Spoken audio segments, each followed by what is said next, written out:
À partir de maintenant, nous allons entrer dans l'intimité du jeu, car emprunter la route des valeurs de jeu vous permettra de mieux vous connaître et de construire des relations profondes, sereines et durables.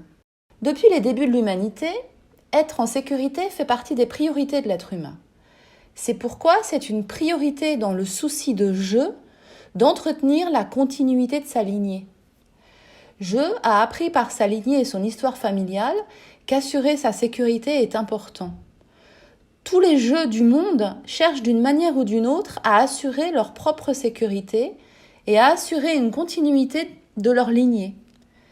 Les valeurs qui sont en lien avec ces besoins essentiels sont les valeurs de sécurité, de tradition et de conformité. Ce sont les premières valeurs que votre jeu va développer. S'interroger sur votre propre positionnement intérieur face à ces valeurs est d'une importance cruciale. L'être humain est un animal social qui est vite en danger seul face aux aléas de la vie. L'être humain vit dans la dualité pour pouvoir expérimenter librement tout et son contraire. Vous avez tous au fond de vous besoin d'entretenir des relations avec d'autres êtres humains, de vous sentir en sécurité. Ce besoin fait partie de votre ressenti, de votre polarité féminine. Si vous voulez pouvoir combler ce besoin, vous devez avoir développé votre polarité masculine complémentaire, c'est-à-dire votre capacité à agir pour pérenniser les arrangements sociaux et les relations harmonieuses qui existent déjà autour de vous. La notion de sécurité regroupe différents aspects sur lesquels je vous invite à faire la clarté en vous. Regardez votre écran. La sûreté quotidienne dépend pour beaucoup de l'ordre social dans lequel vous vivez. L'ordre social est constitué par l'ensemble des comportements de ceux qui vivent sur un même territoire, qui finissent par trouver un équilibre entre les intérêts particuliers de chacun. C'est ce que l'on appelle le modus vivendi, la manière de vivre ensemble.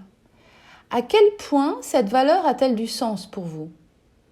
Est-ce important pour vous de trouver un équilibre de fonctionnement entre vous et les autres ? Est-ce important pour vous de fréquenter des personnes qui respectent ce modus vivendi ? Ou êtes-vous prêt à accepter dans votre entourage des personnes avec qui vous devez en permanence marquer votre territoire, protéger votre espace et vos affaires ? Qu'est-ce qui compte pour vous ? L'évolution de la vie des familles s'oriente résolument vers une exigence de respect et de qualité dans la communication, d'où cette valeur d'harmonie. C'est la qualité de la relation entre le mari et sa femme, entre les parents et les enfants, qui garantit la cohésion du groupe familial. Si cette valeur est forte pour vous, vous avez pour principe de maintenir une communication de qualité au sein de votre famille. Même si des exigences existent, le respect reste présent. Si vous vous entourez de personnes qui dénigrent leur propre famille, qui la critiquent et qui ne souhaitent pas préserver plus que ça leur cellule familiale, dites-vous bien qu'ils ne le feront pas non plus avec votre propre famille, ce qui pourrait vous entraîner dans un tourbillon qui ne vous correspond pas. De la même manière, si l'harmonie nationale vous rassure, vous entourer de révolutionnaires n'est peut-être pas une bonne idée. Au début, cela peut avoir son charme, mais partager sa vie avec un partenaire et ses amis qui veulent révolutionner le pays risque d'être difficile à gérer si vous ne partagez pas cette valeur. Et si pour vous, avoir des relations harmonieuses est une valeur importante, vous risquez de mal supporter de vous entourer de grandes gueules revendicatrices. Vos dîners entre amis risquent de vous crisper. Et bien malgré vous, votre image sera associée à l'attitude agressive de ceux qui vous accompagnent. Ne cherchez pas à les changer ou à les calmer.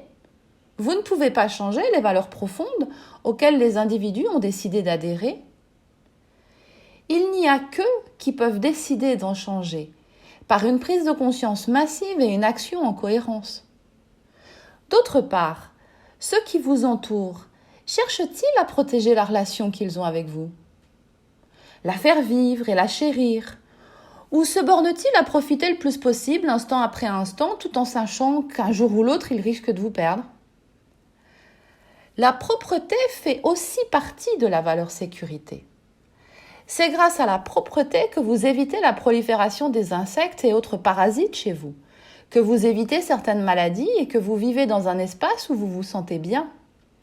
Là aussi, différents niveaux de recherche de propreté existent. Êtes-vous maniaque de la propreté ou juste sensible à la propreté ? S'entourer de personnes n'ayant pas un même niveau de perception de la propreté que vous peut vite se transformer en calvaire. Soit parce que vous finirez bien malgré vous par être obligé de vivre dans un musée où vous ne pourrez toucher à rien, ou bien parce que vous devrez accepter de partager votre vie avec les crasses de votre partenaire. À moins que vous ne vous transformiez très vite en agent de ménage certifié de votre relation. Vous avez peut-être mieux à faire pour vos loisirs. Se sentir en sécurité, c'est également sentir que vous pouvez recevoir en retour, si cela est nécessaire, les services et les faveurs que vous dispensez à l'autre. Cette valeur peut être plus ou moins forte chez vous. Posez-vous la question. Certains, profondément indépendants, préfèrent ne compter que sur eux et agissent comme cela pour leur entourage. Et si la personne la plus proche dans leur vie est sensible aux services et aux faveurs des autres, des conflits risquent d'éclater. Savoir où vous en êtes à ce niveau peut vous permettre de mieux comprendre les attentes de vos proches et de comprendre aussi pourquoi vous avez parfois le sentiment d'avoir à tout gérer. Peut-être ne laissez-vous pas spontanément les autres vous rendre service. Pour certains, se sentir en sécurité va de pair avec se sentir en bonne santé. D'autres n'associent pas la bonne santé à la sécurité. La valeur être en bonne santé définit les comportements des gens. Ces comportements vont du moins risqué au plus risqué. Si votre valeur être en bonne santé est élevée, vous supporterez difficilement dans votre entourage proche une personne qui se met régulièrement en danger avec des comportements à risque. Anxiété, frustration et crainte feront partie de votre vie. La bonne santé regroupe aussi des éléments comme la manière dont vous vous soignez, l'activité sportive que vous avez, votre style alimentaire si vous consommez régulièrement du tabac, des drogues, de l'alcool ou si vous abusez des médicaments.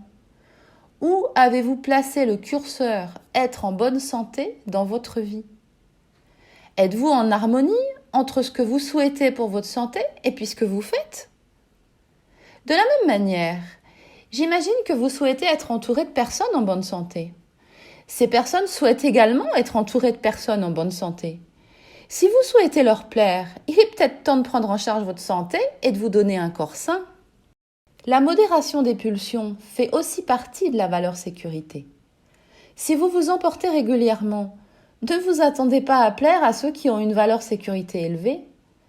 Se sentir en sécurité, ce n'est pas avoir peur en permanence que le ciel vous tombe sur la tête, c'est-à-dire craindre en permanence que l'autre se mette à exploser et à déborder émotionnellement.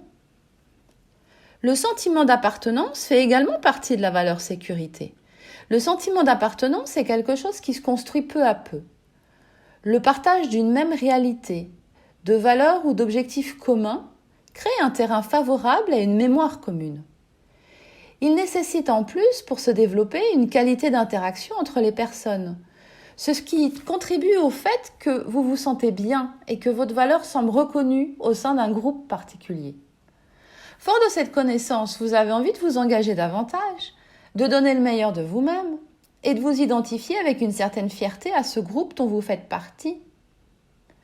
Si une part de responsabilité relève du milieu qui vous accueille, une autre part dépend de votre attitude et de vos propres efforts d'intégration. Difficile pour quelqu'un ayant besoin d'être assuré à ce niveau de partager quelque chose avec des personnes qui ne le regardent pas, qui ne l'écoutent pas, qui ne se livrent pas.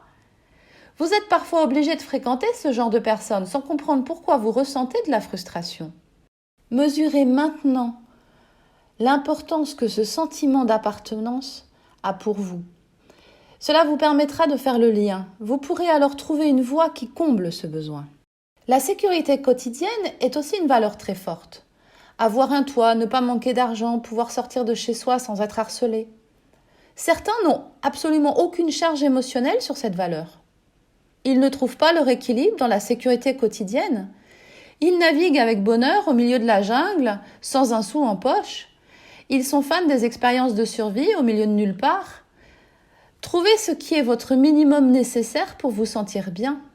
Pour combler son besoin de continuité suite à la notion de sécurité, Je va rechercher ensuite, grâce à la valeur tradition, à pérenniser les arrangements sociaux qui existent.